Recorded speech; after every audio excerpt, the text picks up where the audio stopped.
اول تو دوست بزرگوں پوری زندگی بہت قیمتی ہے، جو اللہ تعالیٰ نے ہمیں زندگی مرحمت فرمائی ہے یہ بہت قیمتی ہے۔ پھر عصر کی نماز کے بعد کا وقت تو اور زیادہ قیمتی ہے کہ حدیث پاک کا مفہوم ہے، اللہ تعالیٰ فرماتا ہے کہ تو فجر کی نماز کے بعد اور عصر کی نماز کے بعد تھوڑی دیر مجھے یاد کر لیا کر، میں درمیانی حصے میں تیری کفالت کروں گا۔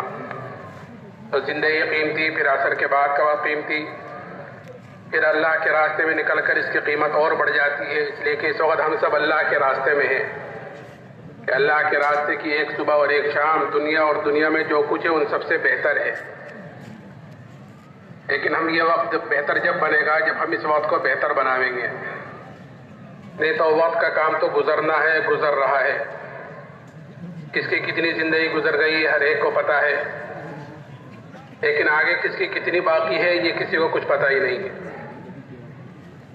اس لیے حدیث پاک کا مفہوم ہے، سورج جب روزانہ نکلتا ہے تو وہ اعلان کرتا ہے کہ اے ابن آدم تجھے جو عمل کرنا ہو کر لے، آج کا دن تیری زندگی میں پھر کبھی نہیں آئے گا۔ جو سال گزر گیا، جو وقت گزر گیا، جو دن گزر گیا، ہفتہ گزر گئے کہ وہ کسی قیمت پر بھی واپس نہیں آئیں گے۔ اس لیے دوست بزرگوں ہم اپنی زندگی کو قیمتی بنائیں عملوں کے اندر لگ کر۔ میرے محترم بزرگوں، دوستوں اور بھائیوں اور عزیزوں، ہر انسان کے ساتھ اللہ نے دو نسبتیں لگا رکھی ہیں، اور نسبت جتنی اونچی ہوتی ہے، نسبت جتنی اعلیٰ ہوتی ہے، ذمہ داری بھی اس کی اتنی بڑی ہوتی ہے۔ جتنی بڑی نسبت اتنی بڑی ذمہ داری، جیسی نسبت ویسی ذمہ داری۔ مثال کے طور پر ایک آدمی، ایک لڑکا دھوبی کا لڑکا ہے، یا وکیل کا لڑکا ہے، درزی کا لڑکا ہے، تو اس کی نسبت درزی کے طرف، دھوبی کے طرف لگی ہوئی ہے، تو اس کے اوپر جو ذمہ داری آتی ہے وہ اس کے اعتبار سے آتی ہے کہ گھر کے حد تک رہتی ہے وہ ذمہ داری، کیونکہ نسبت لگی ہوئی ہے دھوبی کے لڑکے کی۔ ایک لڑکا وہ بادشاہ کا بیٹا ہے، شہزادہ ہے، تو اس کے ساتھ نسبت بڑی لگی ہوئی ہے، تو اس کے اوپر جو ذمہ داری آتی ہے وہ اس کے اعتبار سے آتی ہے۔ اس کی خالی گھر کی ذمہ داری نہیں ہوتی بلکہ وہ پورے ملک کے اعتبار سے اس کے اوپر ذمہ داری آتی ہے، کیونکہ نسبت اس کے ساتھ بڑی لگی ہوئی ہے۔ ایسے ہی ہمارے ہر انسان کے ساتھ، ہر آدمی کے ساتھ دو بڑی نسبتیں لگی ہوئی ہیں، اور جیسے میں نے کہا کہ نسبت جتنی بڑی ذمہ داری بھی اتنی ہی بڑی ہے۔ ایک نسبت کہ سب سے پہلے ہر انسان اللہ کا بندہ ہے، عبداللہ ہے، یہ پہلی نسبت ہے، ہر انسان کے ساتھ لگی ہوئی ہے۔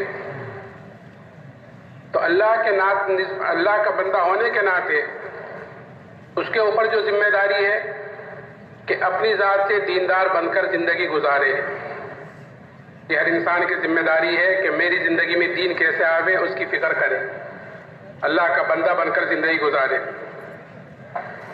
دوسری نسبت کہ ہر انسان جناب رسول اللہ صلی اللہ علیہ وسلم کا امتی ہے، تو آپ کا امتی ہونے کے ناطے جو نسبت اس کے ساتھ لگی ہوئی ہے، اس کے اوپر جو دوسری ذمہ داری ہے وہ یہ ہے کہ جو اس کے پاس ہے اس کو لے کر دوسروں تک پہنچاوے، اس کو لے کر دوسروں میں پھرے۔ بلغوا عنی ولو آیا، یہ ذمہ داری ہر انسان کو دے کر گئے تھے، ہر امتی کو دے کر گئے تھے جناب رسول اللہ صلی اللہ علیہ وسلم۔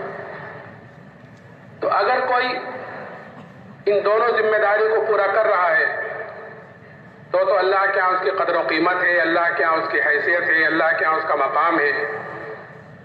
اور اگر کوئی ان دونوں ذمہ داریوں کو پورا نہیں کر رہا ہے، اتنا ہی اللہ کے ہاں وہ بے حیثیت ہے، اتنا ہی اللہ کے ہاں وہ بے قیمت ہے۔ اور یہ دونوں ذمہ داریاں ایک ساتھ چلتی ہیں، ایسا نہیں ہے کہ ایک کو پورا کرے اور ایک کو پورا نہ کرے، بلکہ اگر کوئی ایک کو پورا کر رہا ہے اور ایک کو پورا نہیں کر رہا ہے، کوئی آدمی اپنی ہی فکر میں لگا رہے، اپنی ذات سے دیندار بنائے، دوسروں کی فکر نہیں کیے، خود اپنی زندگی میں دین لایا ہے خالی، تو یہ ایک ذمہ داری کا پورا کرنا یہ بھی پکڑ کا ذریعہ بنتی ہے۔ ایک مرتبہ اللہ تعالیٰ نے حضرت جبرائیل علیہ السلام کو حکم دیا کہ اے جبرائیل فلاں بستی پر جاؤ، اور اس بستی کو اوپر تک اٹھاؤ اور اوپر تک اٹھا کر اس کو واپس نیچے دے کر مار دو۔ تو حضرت جبرائیل نے عرض کیا، اے اللہ، اس میں تو ایک طرح فلاں بندہ ہے جو تیری عبادت کرتا ہے، تیری نافرمانی نہیں کرتا، تیری عبادت میں مستقل لگا رہتا ہے۔ اللہ نے فرمایا کہ اس کے سمیت اس بستی کو اٹھاؤ اور اس کے سمیت اس بستی کو پٹک دو۔ کیوں؟ اس لیے کہ میرے احکامات ٹوٹ رہے تھے دنیا میں، میری نافرمانیاں ہو رہی تھی اور اس کے ماتھے پر بل تک نہیں آیا۔ ایک ذمہ داری تو وہ پوری کر رہا تھا کہ اپنی ذات سے تو دیندار تھا، عابد تھا، لیکن ایک ذمہ داری پوری کرنے کی وجہ سے اللہ نے حکم دیا۔ اچھا، کوئی اگر ایک دوسری ذمہ داری پوری کرے کہ سارے گئے، ساری تعلیم، ساری تقریریں، سارے اصول، ساری چیزیں دوسروں ہی کے لیے، اور خود عمل سے خالی رہے، خود ان چیزوں سے خالی رہے، کہ یہ بھی پکڑ کا ذریعہ بنتی ہے۔ حدیث پاک کا مفہوم ہے کہ جب جنتی جنت میں چلے جائیں گے اور دوزخی دوزخ میں چلے جائیں گے تو بعد اہل جنت اہل دوزخ سے جا کر یہ پوچھیں گے کہ تم دوزخ میں کیسے آ گئے؟ ہم تو جو جنت میں گئے ہیں وہ تمہاری باتوں پر عمل کرنے کی وجہ سے گئے ہیں، تم ہمیں نماز کو، روزے کو، تم ہمیں اعمال کو، آخرت اس کو کہتے تھے، تو ہم نے اس پر عمل کیا ہے، تو اس کی وجہ سے تو ہم جنت میں گئے ہیں، تم جو دوزخ میں کیسے آ گئے؟ تو وہ کہیں گے کہ ہم تم کو تو کہتے تھے لیکن خود عمل نہیں کرتے تھے۔ ایک ذمہ داری تو پوری کر رہے تھے کہ دوسروں تک تو بات پہنچا رہے تھے ساری چیزیں، لیکن عمل کے اعتبار سے خود کو رہے تھے۔ میں نے عرض کیا دو نسبتیں ہیں اور دو نسبتوں کے ساتھ دونوں ذمہ داریاں ہیں۔ اس میں سے پہلی ذمہ داری جو ہے کہ ہر انسان سب سے پہلے اللہ کا بندہ ہے تو بندہ بن کر زندگی گزارے۔ اور بندگی زندگی میں کیسے آئے گی؟ کہ بندگی زندگی میں آتی ہے محنت کے ذریعے سے، کہ آدمی جو چلتا ہے دین پر وہ اپنے اندر کی طاقت سے چلتا ہے، کہ اندر کی طاقت جیسی ہوتی ہے وہ باعتبار اعمال کے اس کو اس اعتبار سے چلاتی ہے۔ اس لیے ہمیں بنیادی طور پر سب سے پہلے اپنے اندر کے یقین کو بدلنا ہے، یعنی اپنے ایمان کو بنانا ہے کہ یہ ایمان، کہ یہ اللہ نے ہم نے سب سے بڑی نعمت مرحمت فرمائی ہے، یہ سب سے بڑی نعمت ہے ایمان کی دولت۔ اس لیے کہ انعامات تو اللہ تعالیٰ کے بے شمار ہیں، کہ قرآن یوں کہتا ہے وَإِن تَعُدُّوا نِعْمَتَ اللَّهِ لَا تُحْصُوهَا، کہ اللہ تعالیٰ کے انعامات تو اتنے ہیں کہ اگر تم اللہ کی نعمتوں کو گننا چاہو، شمار کرنا چاہو تو تم اللہ کی نعمتوں کو گن نہیں سکتے، شمار نہیں کر سکتے۔ اتنے انعامات اللہ تعالیٰ کے، قدم قدم پر، سانس سانس پر اللہ تعالیٰ کی نعمتیں بارش کی طرح ہمارے اوپر اتر رہی ہیں، اور ایسی ایسی نعمتیں ہیں کہ اللہ کی ایک نعمت بڑی نعمت ہوتی ہے لیکن ہمارا دھیان ادھر نہیں جاتا کہ یہ بھی اللہ کی نعمتوں میں سے کوئی نعمت ہے۔ اس لیے کہ ہر چیز کی قدر و قیمت آدمی کو اس وقت پتہ چلتی ہے جب وہ چیز ہاتھ سے نکل جاتی ہے۔ جب تک کوئی چیز آدمی کے ہاتھ میں ہوتی ہے آدمی کو اس کی قدر و قیمت کا اندازہ نہیں ہوتا۔ مثال کے طور پر اللہ نے ہمیں آنکھیں دے رکھی ہیں، کوئی آدمی آنکھوں سے معذور ہو جائے تو پتہ چلے آنکھ کتنی بڑی نعمت ہے، ہاتھوں پیروں سے معذور ہو جائے تو پتہ چلے ہاتھ پیر کتنی بڑی نعمت ہے۔ اور ایسی ایسی نعمتیں، جیسے میں نے کہا کہ نعمت کی قدر جبھی ہوتی ہے۔ ایک مرتبہ نظام الدین میں میرے پاس دو آدمی آئے اور آ کر کہنے لگے کہ مولانا ہمارے بھائی کے لیے دعا کرنا، 10 سال سے پیشاب بند ہے، 10 سال ہو گئے ہیں، نلکی لگا رکھی ہے، نلکی لگی رہتی ہے تو وہ پیشاب تھوڑا تھوڑا ہوتا رہتا ہے، نلکی نکال دو تو پیشاب بھی نہیں ہوتا۔ کتنی بڑی نعمت ہے، لیکن ہمارا دھیان ادھر نہیں جاتا کہ یہ بھی کوئی نعمتوں میں سے کوئی نعمت ہے۔ تو انعامات اللہ تعالیٰ کے بے شمار ہیں۔ پھر دوستو بزرگوں، ہر نعمت کے استعمال کا جناب رسول اللہ صلی اللہ علیہ وسلم نے طریقہ بھی بتلایا ہے، اور ہر نعمت کے بارے میں کل قیامت کے دن ہر آدمی سے سوال بھی کیا جائے گا۔ ایسا نہیں ہے کہ یہ نعمتیں دی ہیں ان کو ہم جہاں چاہیں، جس طرح چاہیں، جیسا چاہیں ہم ان کو خرچ کر کر آ جاویں، ہم اس کو لگا کر آ جاویں، ہم اس کو استعمال کر کر آ جاویں، کہ نہیں، حضور اقدس صلی اللہ علیہ وسلم نے پیدائش سے لے کر موت تک ہر موقع کی دعا بھی بتلائی ہے، ہر موقع کا طریقہ بھی بتلایا ہے، ہر موقع کی دعا بھی بتلائی ہے اور ہر موقع کا طریقہ بھی بتلایا ہے۔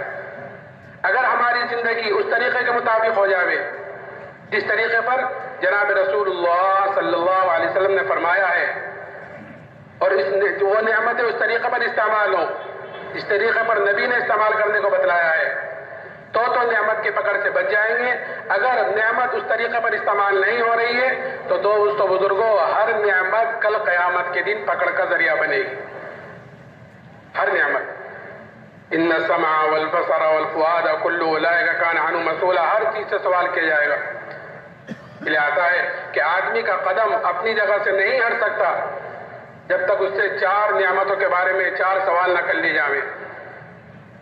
کہ ایک سوال مطلق طور پر کہ زندگی کہاں گزار کر آئے ہو، کیسی گزار کر آئے ہو. پھر زندگی کے اندر جزیات ہے، ایک جو جوانی ہے کہ وہ جوانی کیسی گزار کر آئے ہو، کیسی گزار کر آئے ہو، کتنی اللہ کے دین پر، اس کو دین کو پھیلانے میں، عبادت میں. چلیے جوانی کی عبادت اللہ کیا مقبول ہے. وہ 7 آدمی جو کل عرش کے سائے کے نیچے ہوں گے ان میں ایک وہ جوان بھی ہوگا جو جوانی میں اللہ کی عبادت کرتا ہوگا. تو جوانی کہاں گزار کر آئے ہو، اور مال کہاں سے کمایا، حلال کمایا کہ حرام کمایا، جائز کمایا ناجائز کمایا. اب کما لیا ہمارا ہو گیا، ہم جیسا چاہیں جس طرح چاہیں اس کو خرچ کریں، کہ نہیں کما لیا حلال طریقے سے تو پھر اس کو خرچ کہاں کیا، اور جو جانتے تھے اس پر کتنا عمل کیا. یہ 4 سوال ہر آدمی سے ایسی عدالت میں ہونے والے ہیں کہ وہاں نہ تو کوئی جھوٹ کام آئے گا، نہ وکیل کام آئے گا، کہ حساب کتاب کا رجسٹر سامنے کر دیا جائے گا کہ اقرا کتابک کفا بنفسک الیوم علیک حسیبا، کہ یہ تمہارا رجسٹر ہے، اس کو پڑھ لو اور اپنا محاسبہ خود کرو. اللہ تعالی ہمیں ان 4 سوالوں کے جواب کی تیاری کرنے کی توفیق نصیب فرماوے. تو میں عرض کر رہا تھا کہ انعامات تو اللہ تعالیٰ کے بے شمار ہیں، لیکن ان تمام نعمتوں میں جو سب سے بڑی نعمت اللہ نے مجھے اور آپ کو مرحمت فرمائی ہے وہ ایمان کی دولت ہے. اس سے بڑی کوئی نعمت نہیں ہے. اس لیے کہ آدمی اگر خدا نہ خواستہ ایمان کے بغیر اس دنیا سے جاتا ہے تو پھر کل قیامت کے دن اپنی جان کے فدیے میں دنیا کا سارا سونا چاندی بھی دے دے تو کل قیامت کے دن اللہ کے عذاب سے نہیں بچ سکتا. اتنی بڑی دولت اللہ نے، اگر ہم ساری زندگی بھی سجدے میں سر رکھ کر اس نعمت کا شکر ادا کرنا چاہیں، یہ نعمت جو اللہ نے ایمان کی دولت ہمیں مرحمت فرمائی ہے، تو خدا کی قسم اس نعمت کا شکر ہم ادا نہیں کر سکتے. اتنی بڑی دولت ہے. لیکن جو چیز آدمی کو بغیر محنت کے، بغیر مجاہدے کے، بغیر قربانیوں کے جو چیز آدمی کو ملتی ہے، آدمی کے اندر اس کی قدر و قیمت کم ہوتی ہے بنسبت اس کے جو چیز آدمی محنت کر کر حاصل کرتا ہے.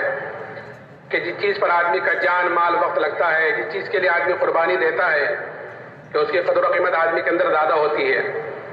اور جو بغیر محنت بغیر مجاہدے کے ملتی ہے کہ اس کی قدر و قیمت کم ہوتی ہے. تو ایمان کیونکہ ہمیں بغیر محنت کے، بغیر مجاہدے کے، بغیر کسی قربانی کے اللہ نے دے دیا ہے، جیسے وراثت میں کسی کو کوئی چیز مل جائے، تو اس لیے ہمارے اندر بھی اس ایمان کی قدر و قیمت کم ہے. اس لیے جناب رسول اللہ صلی اللہ علیہ وسلم نے ایمان کی، ایمان والے کی اللہ کے یہاں کیا حیثیت ہے، کیا قدر و قیمت ہے، وہ بتلائی ہے. اور صحابہ کے اندر یہ چیز اتاری ہے کہ کیا قدر بتلائی، کہ یہ قدر بتلائی ایمان والے کی کہ جب تک ایک ایمان والا، ایک اللہ اللہ کہنے والا اس دنیا میں موجود رہے گا کہ اللہ کے ہاں تمہاری یہ قدر ہے کہ اللہ تعالیٰ اس سات زمین آسمان کے نظام کو باقی رکھے گا ایک ایمان والے کی وجہ سے. یہ قدر بتلائی. اور قیمت کیا بتلائی کہ اگر رائے کے دانے کے برابر بھی ایمان کو بچا کر لے گئے تو اللہ تعالیٰ اس دنیا سے 10 گنی بڑی جنت مرحمت فرمائے گا. اب جس کا ایمان جتنا اونچا ہوگا، جس کا ایمان جتنا اعلیٰ ہوگا کہ کل قیامت کے دن اس کی اتنی بڑی جنت ہوگی. یہ دعوت و تبلیغ والا کام جو اللہ نے ہمیں مرحمت فرمایا اپنے فضل سے، یہ اپنے ایمان کو بنانے کے لیے ہے، اپنے یقین کو بنانے کے لیے ہے. کہ جب آدمی اللہ کے راستے میں نکلتا ہے چلے 4 مہینے کے لیے اور ہر وقت مسجد میں رہتا ہے، اللہ کی بڑائی کو بولتا ہے، سنتا ہے، سوچتا ہے، اس کی دعوت دیتا ہے، تو اللہ سے ہونے کا یقین اندر پیدا ہوتا ہے. اور جب اللہ سے ہونے کا یقین اندر پیدا ہوتا ہے تو پھر بدن سے نکلنے والے اعمال سے ہی ہوتے ہیں. جیسے میں نے کہا کہ آدمی کو جو چیز چلاتی ہے عمل کے اعتبار سے وہ اس کو اس کے اندر کی طاقت چلاتی ہے. تو یہ ایمان کی قدر و قیمت صحابہ کے اندر ایسی اتاری اور صحابہ کے اندر ایسی اتری کہ پھر صحابہ نے اس ایمان کے لیے ہر تکلیف کو، ہر مشقت کو، اور کوئی چیز ایمان کے مقابلے پر آئی ہے اس کو قربان کیا ہے. کہ آدمی کے اندر جب کسی چیز کی قدر و قیمت اتر جاتی ہے تو آدمی اس کے لیے اپنی جان، مال اور اپنا راحت آرام سب اس کے لیے قربان کرنے کو تیار ہو جاتا ہے جس چیز کی قدر و قیمت آدمی کے اندر اتر جاتی ہے. آج ہمارے اندر کیونکہ دنیا کی قدر و قیمت ہے تو اس کے لیے ہم اپنی جان مال سب جھونک دیتے ہیں، اپنا راحت آرام سب اس کے لیے لگا دیتے ہیں کیونکہ ہمارے اندر اس کی قدر و قیمت ہے. اور یہاں تک ہوتا ہے کہ آدمی دوسرے ملکوں میں جا کر رہتا ہے اور سالوں بعد واپسی ہوتی ہے اس کی، سالوں سال باہر رہتا ہے کمانے کے لیے، جو قدر و قیمت ہے اندر. ایک مرتبہ ہم ساؤتھ افریقہ کا سفر تھا، وہاں سے واپس آ رہے تھے، قطر ایئر لائن تھی. تو قطر سے ہم جب چلے تو سامنے اسکرین پر آتے رہتے ممالک کے کہاں سے گزر رہی ہے، جہاز کہاں سے گزر رہا ہے.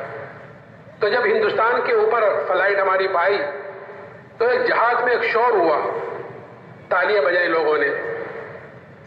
تو پتہ چلا کہ یہ وہ لوگ ہیں جو 4 سال سے 5 سال سے دوسرے ملکوں میں پڑے ہوئے تھے کمانے کے لیے. تو وہ اپنے ملک کے اوپر جہاز آیا ہے تو اس کا خوشی کا اظہار کر رہے ہیں. تو 4 سال 5 سال لوگ باہر جاتے ہیں کمانے کے لیے کیونکہ قدر و قیمت اندر اتری ہوئی ہے.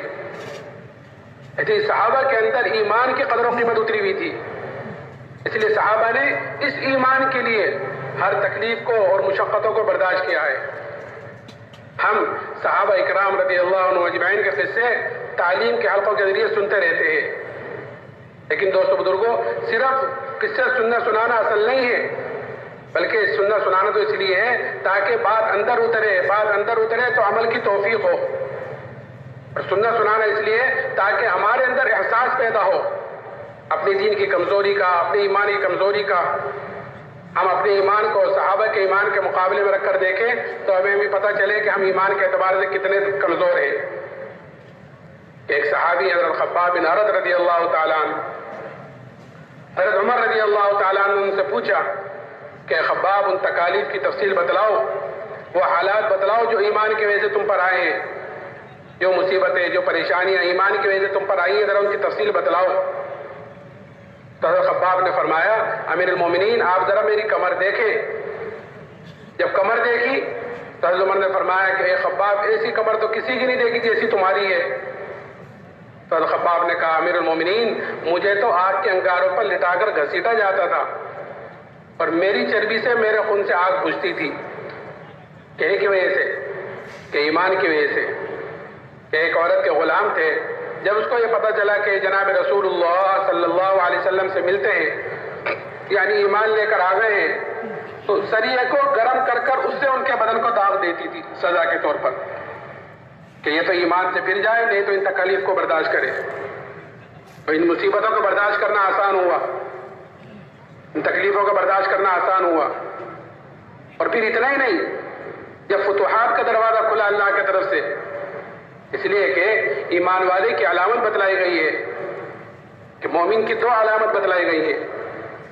مومن جو کام کرتا ہے، نماز پڑھی ہے، روزہ رکھا ہے، حج کیا ہے، زکوٰۃ دی ہے اور دوسرے اعمال تیرا اعمال ہے.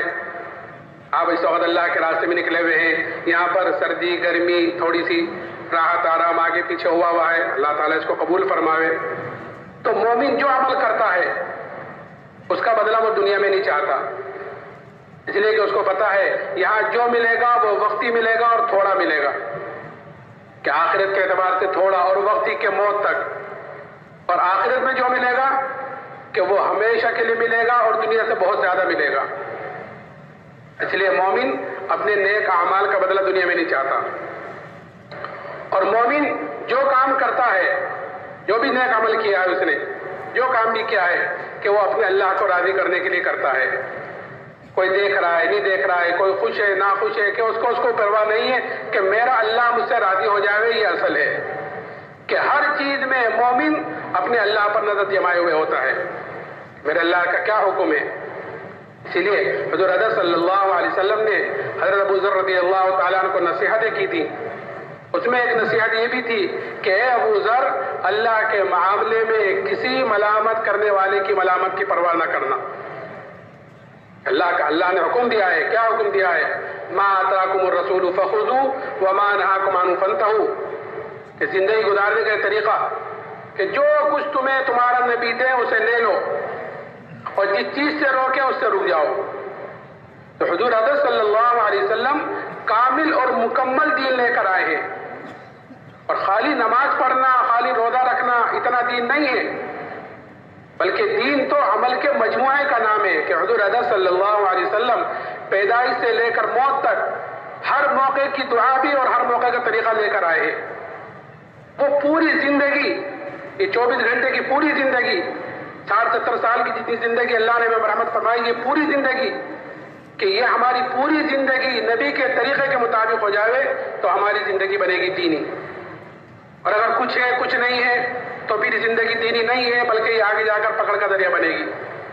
جیسے نماز ایک نام ہے، لیکن نماز خالی قیام کا، خالی رکوع کا اتنا نہیں ہے، بلکہ اس میں قیام بھی ہے، رکوع بھی ہے، سجدہ بھی ہے، تشہد بھی ہے، جلسہ بھی ہے، قرات بھی ہے، سلام بھی ہے، یہ ساری چیزیں ہوتی ہیں تو اس کا نام بنتا ہے نماز۔ اگر کوئی ایک چیز کم ہو جائے کہ وہ نماز کامل نہیں ہے، مکمل نہیں ہے، بعض چیزوں سے نماز ہوتی نہیں ہے، بعض چیزوں کو کرنا پڑتا ہے سجدہ سہو وغیرہ کے ساتھ، وہی مسئلہ مسائل۔ تو نماز خالی نام ہے لیکن اس میں ساری چیزیں ہیں۔ ایسے ہی دین ایک نام ہے، تو دین ایک آدھ عمل کا نام نہیں ہے، بلکہ دین تو عمل کے مجموعے کا نام ہے، عمل کے مجموعہ۔ میں نے کہا کہ حضور حضرت اللہ تعالیٰ نے فرمایا کہ ما آتاکم الرسول فخذوہ، کہ زندگی کے جس شعبے میں تمہیں جو نبی دیں، کہ وہ چاہے شادی بیاہ ہو، کمانا ہو، خرچ کرنا ہو، گھر والوں کے ساتھ کیسے رہنا، باہر والوں کے ساتھ کیسے رہنا، ہمارے معاملات کیسے ہوں، ہمارے معاشرہ کیسا ہو، کہ حضور حضرت صلی اللہ علیہ وسلم پر کامل اور مکمل دین اترا ہے، کہ زندگی کے کسی شعبے میں بھی انگلی رکھنے کی گنجائش نہیں ہے کہ یہاں کا دین نہیں اترا ہے نبی پر، بلکہ یہ کہ فرمایا الیوم اکملت لکم دینکم واتممت علیکم نعمتی، کہ کامل اور مکمل دین۔ تو اس کا وہ کامل اور مکمل دین ہماری زندگیوں میں آئے گی، اصل ہے، اس کے لیے یہ محنت ہے کہ جب محنت کر کر آدمی کے اندر کا یقین بنے گا، جب محنت کر کر آدمی اپنے ایمان کو بنائے گا تو پھر آدمی اپنے دین کی طرف سے بھی فکر مند ہوگا۔ یہ صحابہ اکرام کہ انہوں نے اپنے ایمان کو بنایا، اپنے ایمان کو بنایا پہلے کہ تعلمنا الایمان ثم تعلمنا القرآن، کہ پہلے ہم نے ایمان کو بنایا ہے پھر ہم نے قرآن سیکھا ہے۔ قرآن سیکھا، قرآن یعنی شریعت، دین، کہ جب ایمان بن گیا تو پھر دین پر چلنا آسان ہو گیا، پھر کوئی رکاوٹ آئی چلنے میں تو اس رکاوٹ کو برداشت کرنا بھی آسان ہوا۔ رکاوٹیں آتی ہیں دین پر چلنے میں، رکاوٹ کیسے آتی ہے کہ ایک طرف حکم آتا ہے اور ایک طرف خواہش آتی ہے، تو اگر ایمان بنا ہوا ہوگا تو آدمی اپنی خواہش کو قربان کرے گا اور حکم کو پورا کرے گا۔ یہ صحابہ نے کیا۔ ایک مرتبہ ایک صحابی کے گھر میں شراب کا دور چل رہا تھا۔ شراب کیسی چیز ہے، ہر نشے والی چیز بڑی مشکل سے چھوٹتی ہے، ہر نشے والی چیز۔ ہمارے ایک مرتبہ نظام الدین میں جماعت میں گئے، 12-15 سال ہو گئے، تو نظام الدین کا ایک آدمی بھی ہمارے ساتھ تھا بستی کا، مگر وہ ایسا تھا شراب پیوے، جوا کھیلے اور ہر غلط کام اس نے کر رکھے تھے، اور شراب سے تو اس کے گھر والے بہت پریشان تھے۔ پھر چلے میں چلا گیا ہمارے ساتھ، ماشاءاللہ وقت اچھا لگایا، اور آدمی جب چلے میں نکلتا ہے تو ایمان پر چوٹ پڑتی ہے، تو آدمی کو گزرے پر ندامت شرمندگی بھی ہوتی ہے، آئندہ کے لیے توبہ استغفار بھی کرتا ہے۔ تو وہ تہجد کی اذان سے، تہجد کے وقت سے، فجر کی اذان سے 1-1 گھنٹہ پہلے اٹھ کر رونا شروع کر دیتا تھا اللہ کے سامنے، اور اس پر یہ اثر ہوا کہ اس نے امیر جو ذمہ دار تھا اس کو وصیت لکھنی شروع کر دی، کیونکہ موت کا استعدار ہوتا ہے، آخرت کا استعدار ہوتا ہے، آدمی غافل ہو جاتا نا موت سے تو پھر غلط کام کرتا ہے، کہ موت کا استعدار ہوا، آخرت کا استعدار ہوا، تو اس نے وصیت شروع کر دی اور پرچہ لکھ کر امیر کو دے دیا۔ تو ماشاءاللہ ایک کیفیت بنی اس کے اندر۔ پھر چلہ پورا ہوا، گھر واپس آئے، اور اسی لیے مقامی کام کو جب کہا تھا نا پابندی سے کرو مقامی کام، وہ اسی لیے کہ چلے 4 مہینے کے اندر جو رنگ چڑھا ہے وہ رنگ گھر جا کر باقی رہے، اگر گھر جا کر مقامی کام کو چھوڑ دیتے ہیں تو جو چلے 4 مہینے میں رنگ چڑھا ہے وہ آہستہ آہستہ ختم ہو جاتا ہے. جیسے گاڑی ہوتی ہے، کوئی آدمی نئی گاڑی خریدے اور نئی گاڑی خرید کر اس کو گھر میں گیریج میں کھڑا کر دے تو وہ کھڑے کھڑے اس کے پرزے خراب ہونے شروع ہو جاتے ہیں کیونکہ کھڑی ہو گئی، وہ چل نہیں رہی ہے. اور پرانی گاڑی ہے اور گھر آ کر چلا رہا ہے اس کو گھر پر تو وہ چلتی رہتی ہے، سالوں سروس کے لیے جاتی رہتی ہے اور چلتی رہتی ہے کیونکہ وہ چل رہی ہے. مقامی کام کو پابندی سے اسی لیے کہا جاتا ہے تاکہ جو رنگ چلے 4 مہینے میں، 7 مہینے میں، سال میں چڑھا ہے وہ گھر جا کر باقی رہے. بہرحال چلے سے واپس آئے تو آ کر تھوڑا سا بہت وہ مقامی کام میں لگا، پھر آہستہ آہستہ آہستہ آہستہ پھر وہ اسی حالت پر چلا گیا جس حالت پر پہلے تھا، کوئی شراب وغیرہ پینے لگا. اللہ حفاظت فرمائے. تو میں کہہ رہا تھا کہ ہر نشے والی چیز بڑی مشکل سے چھوٹتی ہے. ایک صحابی کے گھر میں شراب کا دور چل رہا تھا، شراب پی جا رہی تھی، کان میں آواز پڑی کہ شراب حرام کر دی گئی ہے. اب ایک طرف شراب ہے اور ایک طرف حکم آ گیا، ایک طرف خواہش ہے ایک طرف حکم آیا. لیکن جیسے ہی حکم کانوں میں پڑا کہ جتنے شراب مٹکے کے بھرے ہوئے تھے سارے کے سارے مٹکے اٹھا کر پھوڑ دیے کہ اس وقت پورے مدینے میں شراب ہی شراب کہ جس کے ہاتھ میں تھی اس کے منہ تک نہیں گئی، جس کے منہ تک چلی گئی تھی حلق سے نیچے نہیں اتری. کیوں؟ کیونکہ اندر ایمان بنا ہوا تھا کہ حکم آیا ہے تو خواہش کو قربان کیا ہے. میں عرض کر رہا تھا کہ حضور حضرت صلی اللہ علیہ وسلم نے حضرت ابو ذر سے فرمایا تھا کہ اے ابو ذر، اللہ کے معاملے میں کسی ملامت کرنے والے کی ملامت کی پرواہ نہ کرنا. مومن کی علامت بتلائی گئی ہے کہ مومن جو کام کرتا ہے کہ وہ اپنے اللہ کو راضی کرنے کے لیے کرتا ہے. اسی لیے جب فتوحات کا دروازہ کھولا تو صحابہ کرام رضی اللہ عنہم اجمعین اس پر رویا کرتے تھے کہ کہیں ہماری تکلیفوں کا، ہماری مشقتوں کا کہیں بدلہ دنیا میں تو نہیں مل رہا ہے.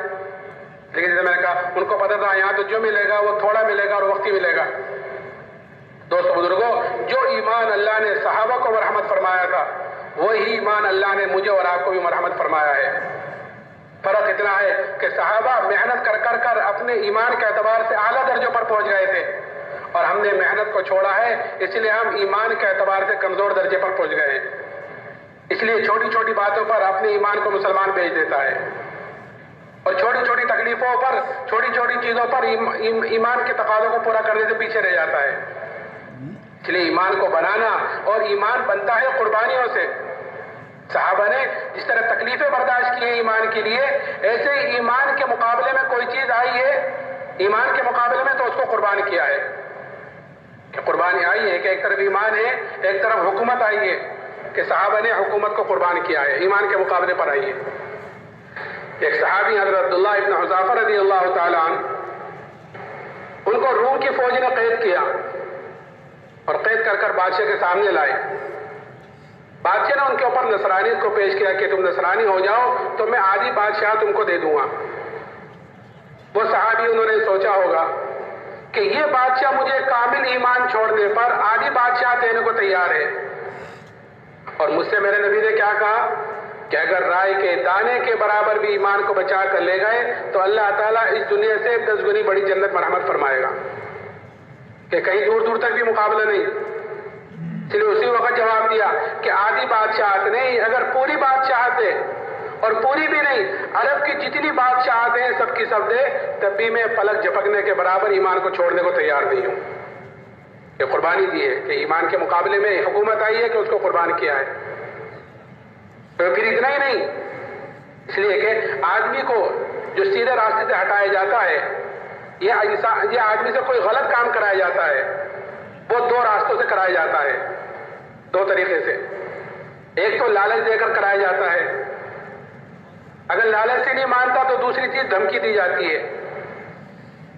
تو دوسری چیز آئی دھمکی. دھمکی تو کیا، اصل تو دوستو بزرگوں ایمان والوں کے اوپر حالات آتے ہیں اللہ کی طرف سے، اور یہ دیکھنے کے لیے آتے ہیں کہ یہ اپنے ایمان میں کتنا مضبوط ہے، آزمانے کے لیے آتے ہیں. آزمائشیں ہوتی ہیں، امتحانات، ہر جگہ امتحان ہوتا ہے، مدرسوں میں بھی، کالجوں میں بھی، سب جگہ امتحانات ہوتے ہیں کہ کتنا پڑھا ہے، کیا پڑھا ہے، اس کے بعد ڈگری ملتی ہے. آزمائشیں ہوتی ہیں. الف لام میم حسب الناس ان یترکوا ان یقولوا آمنا وهم لا یفتنون. کہ کیا تم یہ گمان کرتے ہو کہ تم یہ کہہ دو تو ہم تو ایمان والے ہیں تو تم آزمائے نہیں جاؤ گے؟ نہیں، آزمائشیں ہوتی ہیں. تو جو ایمان والا جو ہوتا ہے وہ حالات کا مقابلہ حالات سے نہیں کرتا، بلکہ ایمان والا حالات کا مقابلہ اعمال سے، توبہ استغفار سے، اللہ کی طرف رجوع کرنے سے کرتا ہے۔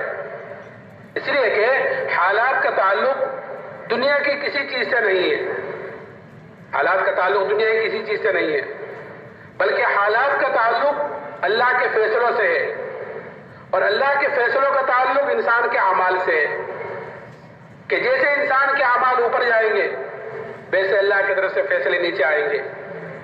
اگر ہمارے اعمال اوپر ایسے جا رہے ہیں جو اللہ کو راضی کرنے والے ہیں، اس کو خوش کرنے والے ہیں، تو اوپر سے جو فیصلے آئیں گے وہ بھی ایسے آئیں گے جو ہمیں خوش کریں گے۔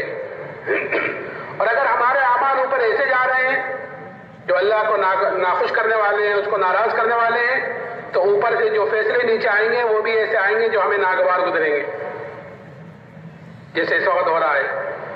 تو حالات کا مقابلہ حالات سے نہیں کیا جاتا، بلکہ حالات کا مقابلہ اعمال سے کیا جاتا ہے۔ جو لوگ حالات کا مقابلہ حالات سے کرتے ہیں تو ہمیشہ پریشان رہتے ہیں، کیونکہ اس میں اس کا حل ہی نہیں۔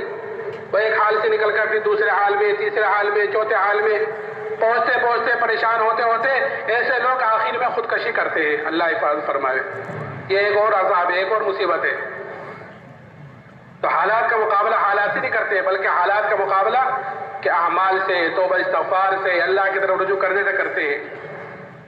ایک مرتبہ حضرت عمر رضی اللہ تعالیٰ عنہ کے زمانے میں قحط سالی ہوئی، قحط پڑا، اور ایسا زبردست قحط پڑا کہ جانور تک ہلاک ہونے شروع ہو گئے، جانور تک مرنے شروع ہو گئے۔